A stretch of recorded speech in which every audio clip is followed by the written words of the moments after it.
자, 북한 얘기 하나 좀 나눠보겠습니다. 송지영 전 북한 아나운서 모셨습니다. 안녕하세요.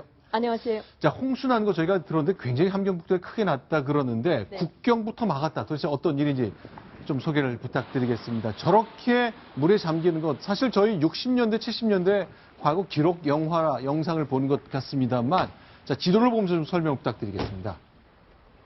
자, 여기에 이제 북한하고 중국 국경 지역인데요. 네. 네. 좀 설명 좀 부탁드릴게요.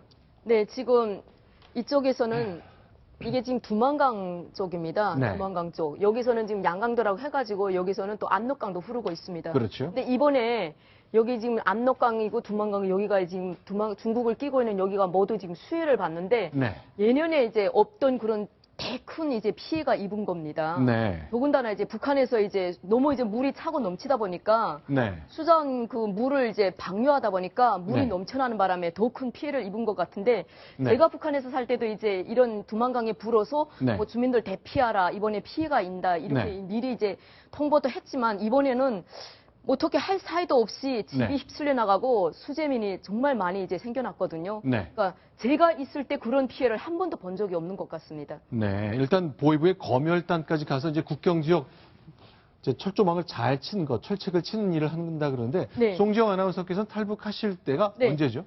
제가 탈북할 때는 2004년도였습니다. 그때는 어떻게 육로로 어떻게 나가셨습니까? 북한을 빠져나오셨습니까? 저는 이제 북한을 빠져나올 때 기획 탈북이다 보니까 네. 여기 해령이라는 곳까지 나와서 해령에서 두만강을 건너서 브로커들 따라 또 차를 타고 중국 이제 연길이라는 곳까지 와서 네. 네, 연길에서 다시 또 이제 베이징까지 가서 네. 베이징에서 다시 저기 밑으로 이제 내려갔다가 네.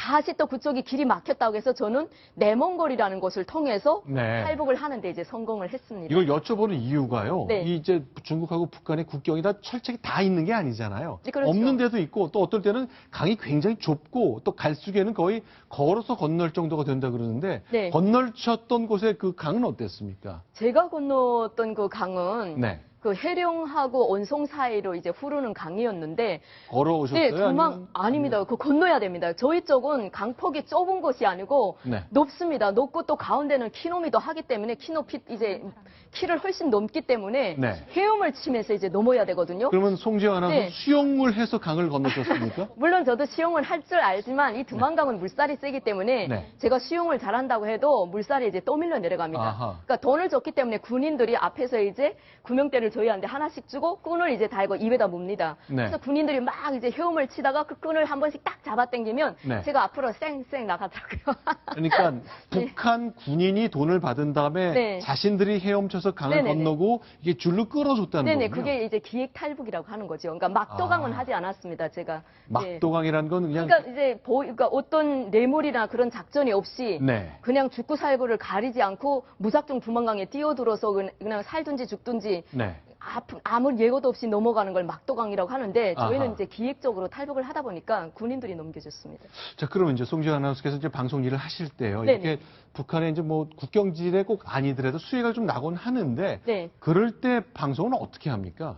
그러니까 이렇게 하죠. 그러니까 최군의 정세를 그 앞에다 붙입니다. 네. 최근 미디어와 구추종 세력들이 네. 지구상에 하나밖에 남지 않은 우리식 사회주의를 몰살하려고 호시탐탐 노리고 있다. 거기에다 우리는 자연 피해까지 겪어서 정말 어려운 상황을 맞고 있다. 이럴 때일수록 우리가 더욱 분발해서 네. 우리식 하나밖에 없는 사회주의를 굳건히 지켜야 된다. 이런 식으로 이제 방송을 하면서 꽹과리 때리고 기동예술 선전대가 와서 노래로 이제 선동을 하면서 김정은에 대해서 계속 이제 선전하는 거죠. 아, 그럼 보통 그런 원고할 때 뭐 보통 현재 어느 지역은 강수가 얼마나 됐고 피해가 어떻게 났고 이재명이 몇 명이 났고 현재 구호품이 어떻게 가고 그런 디테일한 그 사실관계들 다 정리하나요? 그런 거를 저희가 방송을 했다가는 아마 정치범수용소로 끌려갈 겁니다. 네. 아. 네, 그런 식으로 그러니까 미리 중앙 1급 보도원이 나와서 내일 우리나라는 고기압의 영향을 받아 뭐 개인 날씨겠습니다. 이러면서 이제 강수량에 대해서 간단히 알려주지만 네. 지방에 있는 저희 방송원들은 선전선동으로 당 정책을 순환하는데 이제 당 정책을 허소하는데 이제 거기다 포인트를 줘야지 강수량이 어떻고 이게 어떻고 이런 말을 했다가는 정말 큰일 납니다. 아하, 네. 그렇군요. 어쨌건 함경북도에 정말 큰 수해가 났기 때문에 과연 북한에 도움을 줘야 할지 말아야 될지에 대해서 여론조사 결과가 좀 엇갈리고 있거든요. 구장 차장. 일단 네. 오늘 통일부 대변인은 일단 우리는 주지 않아도 될 것 같다 이렇게 얘기하네요. 네. 이게 북한에서 수해 지역에 많은 인원과 물자를 보냈다고 하고요. 네. 이 탈북의 가능성은 상대적으로 높지 않을 것으로 본다라고 그 통일부 대변인이 브리핑을 했습니다. 그러니까 수혜가 낮기 때문에 복구가 좀 어느 정도 진행이 되고 있고 그래서 그것 때문에 대량 탈북이 중국 쪽으로 넘어가게 되는 일은 없을 것으로 예상한다. 네. 그런 그러니까 지금 이 두만강 지역에 이 검열단이 간 이유가 혹시라도 북한 주민들이 이번 수해에 대한 어떤 불만으로 이 대량 네. 탈북하는 거 아니냐 이것을 막기 위해서 이제 검열하겠다라고 하면서 네. 검열단이 파견이 됐다고 하는 거거든요. 그래서 이제 혹시라도 북한 내부 정보라든지 아니면 이 대량 탈북이 일어날 것을 막기 위해서 지금 검열단은 파견이 됐는데 우리 정부로서는 현재로서는 대량 탈북의 조짐은 없다라고 보고 있는 것 같습니다. 오늘 이제 그 통일부 대변인 얘기 들어보면 송지현 아나운서께 네. 여쭤볼게요. 그러니까 김정은이 작년 이제 낮은 선봉 지역에 나선시에 홍수피해가 났는데 네. 한 20일쯤 지나서 현장을 갔다는 거예요. 그런데 당장은 가지 않고 좀 지나서 갔는데 우리나라도 큰일 날 일인데 네. 일단 다 끝난 다음에 가서 공을 자기에게 돌리려는 의도인 것 같다. 이렇게 통일부 대변인이 봤는데 어떻게 보세요? 저는 잘 본 것 같습니다. 네. 그렇습니다. 만약에 김정은이 지금 홍수 피해 나는데 거기 가면 아청꾼들이 가지 말라고 말릴 것이며 또 김정은 자체도 거기 가봐야 자기가 자기 대신에 자기가 뭐 식량이나 뭐 이런 걸 보내줘서 자기 이미지를 높이는 게 오히려 그게 이제 주민들한테는 더 먹히기 때문에 가지 않습니다. 그리고 나중에 이제 다 어느 정도 군인들을 동원해서 어느 정도 복구가 완공이 됐다 할 때 가서 자기가 현지지도 하는 걸 보여줌으로써 그게 이제 하나의 선전 효과를 이루는 거죠. 그런데 한창 복구가 진행 중일 때 김정은이 직접 가서 좀 힘도 보태고 손도 좀 잡아주고 등도 도닥여주고 이런 것들이 더 낫다고 생각할 수는 북한에서는 없습니다. 전혀 그러지 않습니다. 그러니까 네. 그렇다고 해서 뭐 주민들이 김정은에 대해서 이러쿵저러쿵 불편하는 사람도 없고 그걸 내쏘는 사람도 없기 때문에 북한에 이제 세계적으로 우리가 봤을 때는 그게 네. 통하지 않지만 북한에서는 그게 통합니다. 네. 알겠습니다. 어쨌건 뭐 문화와 체제가 다르기 때문에 이런 네. 일들이 좀 차이가 있는 것 같은데요. 어쨌건 구장사님, 우리 내부에서 논란은 좀 정리가 되는 것 같습니까? 네. 북한에게 좀 수혜 때 도움을 주는 것이 필요하다는 것. 김홍걸 씨도 오늘 그 내용을 다시 한번 강조했습니다. 네. 통일부 대변인 말하고 조금 결이 다르군요. 그렇습니다. 야권 일각에서는 이게 인도적인 차원에서 북한 그 수해 난 그 주민을 좀 도와야 되지 않느냐 이런 얘기가 나오고 있는데요. 네. 오늘 그 김대중 전 대통령의 그 삼남인 김홍걸 씨가 지금이 북한을 지원하면서 대화 물꼬를 틀 수 있는 좋은 시기다. 정부가 적극 나서주기를 촉구한다라고 이 기자회견에서 밝혔습니다. 자, 북한의 이제 북한 수해 지원과 관련해서 여러 가지 의견을 내고 있고요. 이제 김홍걸 씨가 직접 마이크를 잡고 수해 지원 합시다. 그러니까 결국 다양한 생각이 다 존재하는 것이 우리 사회니까 그렇겠습니다만 어쨌건 DJ 아들 김홍걸 씨는 수해 지원 얘기를 했습니다. 그래서 저희가 좀 세 분께 여쭤보고 싶어요. 네, 양지열 변호사께 먼저부터 좀 질문을 드려볼까요?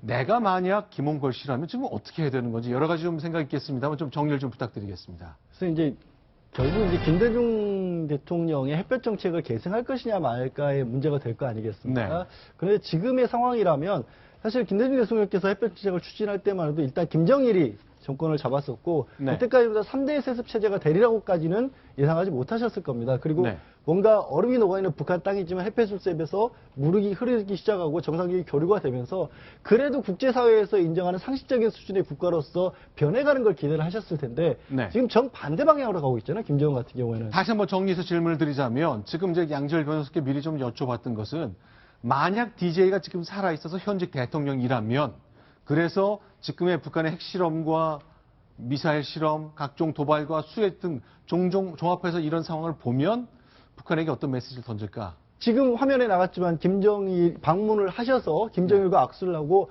대화의 상대방으로서의 어느 정도의 위치와 그리고 그래도 어느 정도 생각이 있는 정도의 수준으로 갔었다라면 네. 지금은 완벽히 고립주의로 가고 있지 않습니까? 김정은이 전 세계의 골칫거리가 되고 핵실험을 하고 있는 상황이기 때문에 이 상황에 이르러서까지 저는 고집을 하셨을까? 네. 하는 의문이 듭니다. 심기성 대기자께 좀 같은 질문을 드려보겠습니다. 어떨까요? 저는 뭐 네. 당연히 저기 김대중 대통령 굉장히 현실적이고 네. 그 다음에 정세 판단이 빠르신 분입니다. 네. 그런 분이라면 저도 뭐 양 변호사와 마찬가지로 네. 지금 현재 이 와중에도 제가 볼 때는 무슨 뭐 지원을 해야 된다든가 그런 생각은 그런 말은 안 하셨을 걸로. 그래서 하여간 비핵하고 의지가 확인 안 되면 네. 더 이상의 어떤 지원이라든가 이런 거는 계속할 수 없다라고 얘기를 했었고 다만 다른 분하고 다른 부분은 아마 DJ는 그래도 미련을 가지면서 네. 정책을 추진했을 거라 그렇게 생각합니다. 도와줘야 할 필요가 있긴 있지만, 하지만 이제 현실적인 결정을 내렸을 걸로 예상하셨습니다. 사실은 이제 의견을 내는 것, 가령 이제 새누리당의 의원들이 우리 핵 추진합시다, 핵 보유합시다라고 주장하는 것은 이제 국가의 정책이 아닌 거죠. DJ 셋째 아들 김홍걸 씨가 얘기하는 것도 이제 국가의 정책하고 무관한 거니까 사실 의견을 내는 것 뭐 늘 다양하게 존재할 수 있는 것 같습니다. 그렇다면 김홍걸 씨 얘기 나왔으니까 내가 만약에 DJ 아들 김홍걸 씨라면 아버지의 유지를 좀 잇고 싶을 것 같은데 어떨까요? 자, 구장차장 네. 어떤 생각을 했으면 좋겠습니까? 저는 오늘 김홍걸 씨 기자회견하고 조금 다른 생각을 가지고 있는데요. 그 안보 문제이기 때문에 그 책임을 지고 안보 문제를 해결하거나 아니면 협상에 나설 수 있는 사람이 이 목소리를 낼 때가 아닌가. 네. 어떻게 보면 지금은 국민 한 사람으로서 좀 지켜보는 것이 좀 필요한 때가 아닌가 싶습니다. 지금 기자회견 할 때요. 네. 직함이 이 더불어민주당 국민통합위원장이라는 직함을 주로 쓰고 있는데요. 네. 이 직함은 그 4.13 총선 때 네. 그 문재인 전 대표가 그 호남을 공략하기 위해서 국민통합위원장을 네. 직함을 줬던 거거든요. 그런데 그것은 이제 이미 선거가 끝났고 지금 또 북한 핵실험 이후에도 국민통합과 지금 그 다른 행보거든요. 네. 그렇기 때문에 물론 뭐 여러 가지 이렇게 뭐 만기 친남처럼 생각이 나는 대로 얘기를 할 수도 있지만 네. 어떻게 보면 국가적으로 중요한 안보 문제에 있어서는 약간의 침묵이 좀 필요한 때가 아닌가 하는 생각이 듭니다. 내가 DJ 아들 김홍걸 씨라면 난 지금 현재로서는 침묵을 지키고 잘 지켜보겠다. 그러니까 DJ가 이 정치인들한테 했던 얘기 중에요. 네. 서생적 문제의식과 상인의 현실 감각을 가져라라는 얘기가 있지 않습니까? 네. 그런데 지금은 상인의 현실 감각으로는 문제를 풀기가 어려운 굉장히 네. 엄중한 시기이기 때문에 이것에 대해서 그 얘기를 하는 것이 어떻게 보면 내부 분열로 비출 수 있기 때문에 네. 지금은 여러 의견을 내서 그 다양한 아이디어를 내는 것보다는 지금은 어떻게 보면 국론을 좀 통합하는 것이 더 필요한 시기가 아닌가 네. 이렇게 생각을 하는 것이 좀 좋지 않을까 하는 생각이 듭니다. 박성훈 부국장은 어떻습니까? 만약 내가 DJ 셋째 아들 김홍걸 씨라면 네. 어떨까요? 북한은 스스로를 어둠에 가두지 말고 네. 광명한 곳으로 나오라 이렇게 얘기를 해야 한다고 생각하는데요. DJ의 아들이 그렇게 해야 한다 그 얘기. 전망이 아니라 해야 한답니다. 네. 왜냐하면 김대중 대통령, 그 선친인 김대중 대통령은 2001년에 북한은 핵을 개발한 적도 없고 개발할 능력도 없다고 했어요. 네. 근데 지금 결과는 어떻습니까? 5차 핵실험에 이르기까지 전 세계가 지금 심지어 중국까지도 우려와 분노를 할 만큼 아주 도발적인 핵 개발과 미사일 개발로 어떤 그 평화를 깨고 있는데 네. 이런 상황은 결국은 김대중 대통령이 가정했던 그 햇볕 정책의 어떤 그 전제들을 무너뜨리는 건데 네. 바로 이렇게 아버지를 배신한 이런 북한에 대해서 단호하게 이제는 햇볕 정책의 원칙이 무엇보다도 그 무력 도발을 용납하지 않는다라고 하는 첫째 원칙을 토대로 해서 북한이 그러한 광명의 자세로 평화의 자세로 정말 핵을 동결하고 어떤 민생을 보살피는 이런 자세로 나올 때만이 수혜 지원도 가능하다. 이렇게 입장을 천명해야 할 것 같습니다. 네. 저희들 4명의 의견이 대부분 일치가 되는 부분이 있어요. 그런데 네. 단 하나 이제 걱정인 것은 북한이 과연 우리 쪽에서 생각하는 듯이 네. 햇볕으로 좀 나오고 광명한 곳으로 나오고 비핵화 의지를 좀 보여주고 이렇게 과연 할 것인지 네. 그런 부분에 대해서는 굉장히 비관적인 생각도 많거든요. 네. 저희가 지금 생각해야 될 것은 바로 어떤 그 희망보다는 어떻게 보면 가장 어려운 시기, 가장 나쁜 시나리오가 될 때 어떻게 할지에 대해서 네. 고민하는 그런 시점에 오지 않았는가 하는 생각을 가끔 해봅니다. 알겠습니다. 자, 북한 수해와 관련된 것 때문에 비롯된 여러 가지 얘기를 좀 나눠봤습니다. 송지영 전 북한 아나운서와도 함께했습니다. 오늘 말씀 고맙습니다. 감사합니다. 자, 시작하겠습니다. 이번엔 8번째 소식입니다. 순위 보겠습니다.